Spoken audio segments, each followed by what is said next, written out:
My name is Dhyani, and I'm here to talk about my reality from the perspective that I chose to look at it. The perspective that we choose to have has a tremendous and a lasting impact on our reality. Imagine a 6-year-old being held in the arms by a chief minister for just having played a game. Yes, I was 6 years old when I started playing chess. Well, very frankly, it all began with me fidgeting my sister's game. She was participating in the National Under 18 event, and that's when I started disturbing her. My mother was in a fix. She went and requested the organizers, "Sir, please let my younger one play. She doesn't know anything." The stars must have aligned in my favor back then. The organizers agreed. And yes, a 6-year-old was participating for the very first time in the Under 18 national event. It was a great thing for me. I won the youngest player's prize. Back to back after this, I played 2 more tournaments with my sister, with having just some basic knowledge of chess. And again, I won the youngest player's prize there too, because hey, it was meant for elders. So that feeling, that gave me a very, very good feeling. It made me feel celebrated. And I always wanted to feel that way. So that is the day when I decided that I am never going to let anybody come in my way of me feeling that way. As a child, I had a very secluded childhood. Now, all of these things did come with a sizable social stigma. There were many people who were not so supportive of my decision of pursuing sports as a career. But even as a child, I paved my own path. I did not let an outsider's perception hinder my internal growth. As a child, it was very easy for me to give up on my dreams. As a child, I had very clear goals set for my future. I knew exactly what I wanted to do in life. So, with all this, it must be looking, wow, it must have been easy for this girl to play. But let me tell you, it wasn't easy at all. All of these things did come with endless hours of effort and practice in understanding the game. Because all of us know chess is a very complex game. So yes, endless hours of work. I never won everything at the first time that I tried. Not every title that I tried, I got in the first attempt. I was losing games, but I always went back to it. We all have heard, if you fall 7 times, get up the 8th. I'm sure I must have done it thousands of times. Because hey, that's what sports teaches you. I clearly remember one incident of my life, which has actually turned everything else in an absolute different manner. I was traveling to Spain for completing my Women International Masters title. I was there only for 2 tournaments. I somehow knew from first that I'll be able to do it in 2 tournaments, so I only chose to play 2 tournaments. And my first tournament went very nice, very well. But somehow there are certain conditions that needs to be met in order to achieve that title in a particular competition. Like for example, you need to play against certain number of people from different countries. You need to play with certain number of people with certain titles. But I knew I have the second competition, I have the second tournament in my pocket, I'm going to do it. I fared very well in my second tournament, and now it was the last game of the tournament. I was an inch away from clinching my title.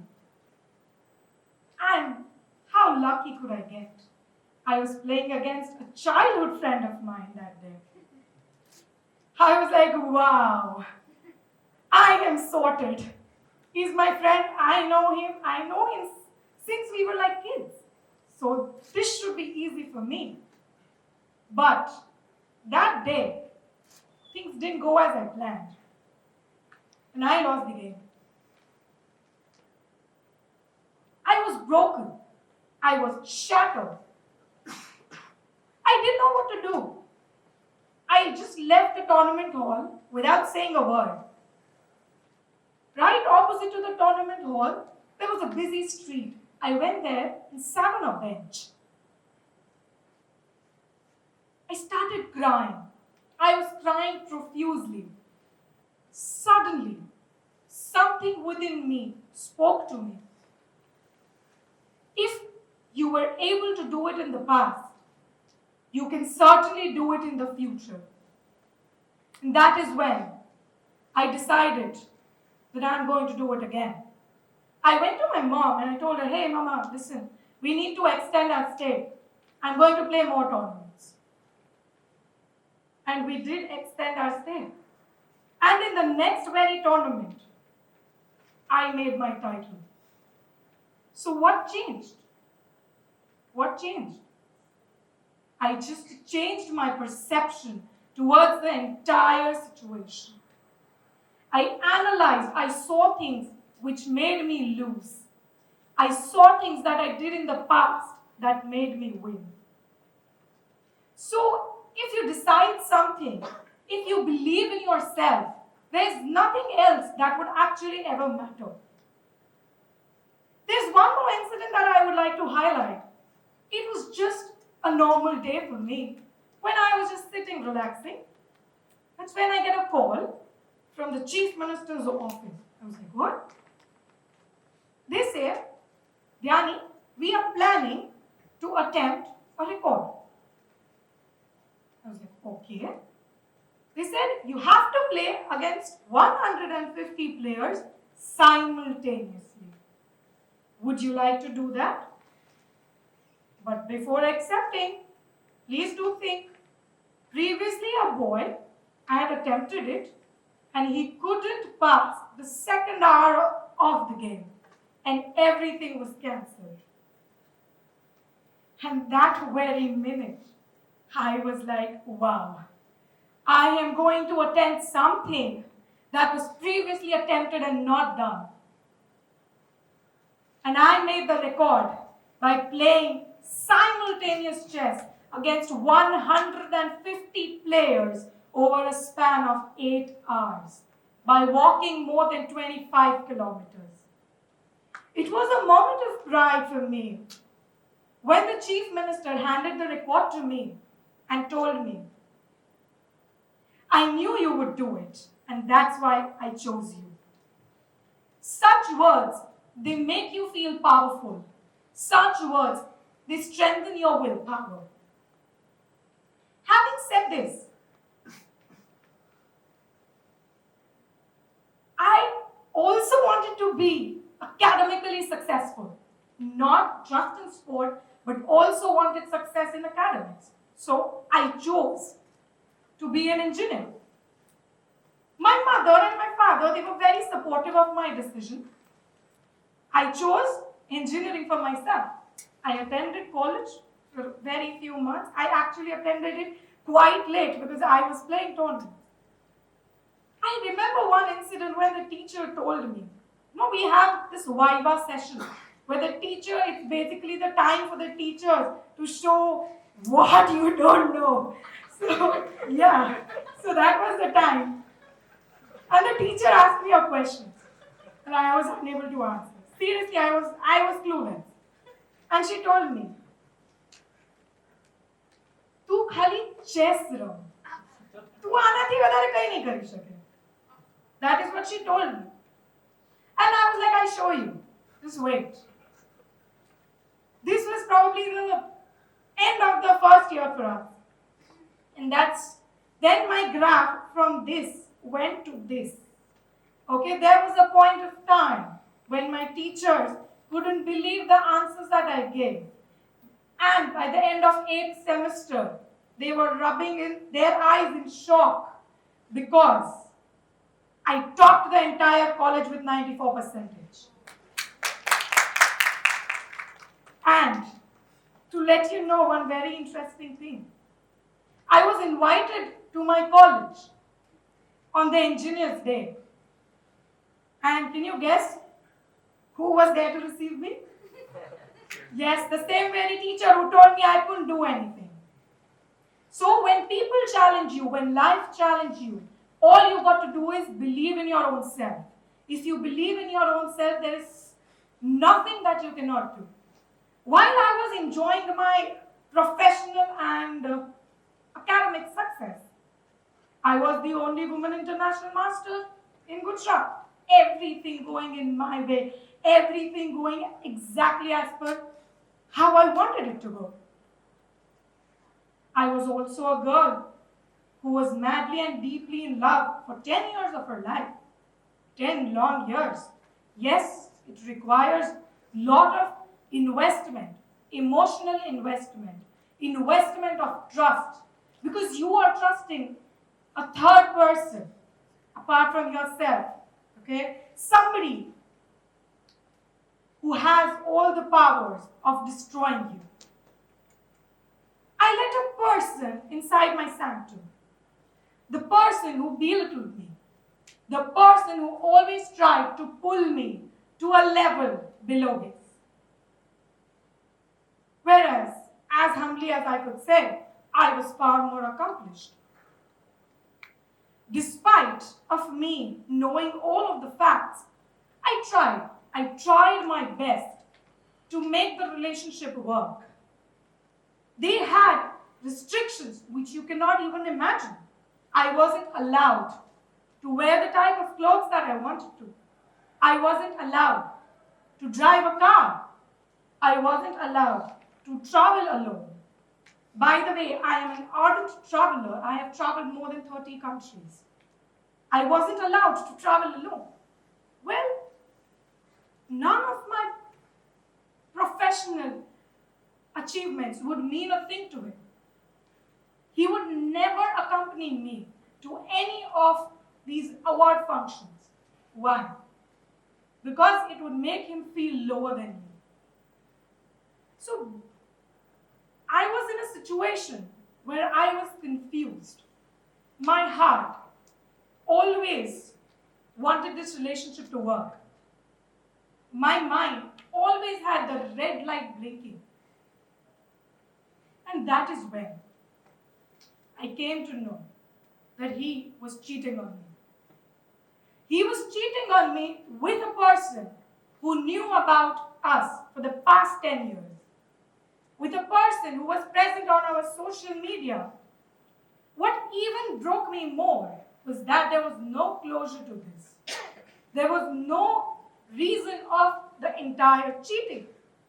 I only wanted to know the why. But I never got that why. I never got an answer to that why. I never wanted to go back to him, in fact. Because you cannot expect a different end by rereading the same book. While I was trying to figure out about this why, that is when, within a month of this incident, he got married to her. I was broken. I was shattered. Everything was over. I didn't know what to do. And that is the day I decided to get up every day and do what needs the doing. I gave myself small milestones every day, and I decided I would achieve them in my own. Basically, when a person decides to do things on their own and passes through such tough situations in the life on their own, they stop holding on to the people who do not want to stay in their life anymore. And they focus on what and who are important in their life. People at this point of time, did tell me, Dhyani, do not share your personal life with anybody. You're a girl, remember that. Blames would be put on you. It's you who must have done something. But I looked at this situation with a completely different perception. I thought, if this has happened to me, it could happen to any one of you. I wanted to share the story with the world. I wanted the world to know that it's okay to not have a relationship work. It's okay to not know everything. It's okay to be betrayed. But what's not okay is not lifting yourself up after this. And after this day, there was no looking back for me. I decided I will accomplish each and everything that I always wanted to do, which I wasn't able to do because of the mentally and emotionally abusive relationship. The first thing that I did was bought myself a car. The second thing I did, I booked my tickets and traveled solo. And within a year of all of this thing, I founded my own chess academy. I started teaching. I always wanted to give it back to all those kids who had big dreams in life like me. I found my passion in teaching. And from that day onwards till date, we have tutored more than 10,000 kids. So, what if people try to manipulate you? So what if you felt broken? So what if you feel shattered? People are always going to get their way around you. You need to believe in yourself. You need to remember that every failure has a little chance that you learn from it and you will succeed the next time. The most broken people are impersonations of true art. And even the ended world is spinning on its own axis. So that is what I must do. That is all what you must do. Find your axis and keep spinning. Be resilient, be persistent, be perceptive. Most of all, be you. Thank you for listening to me.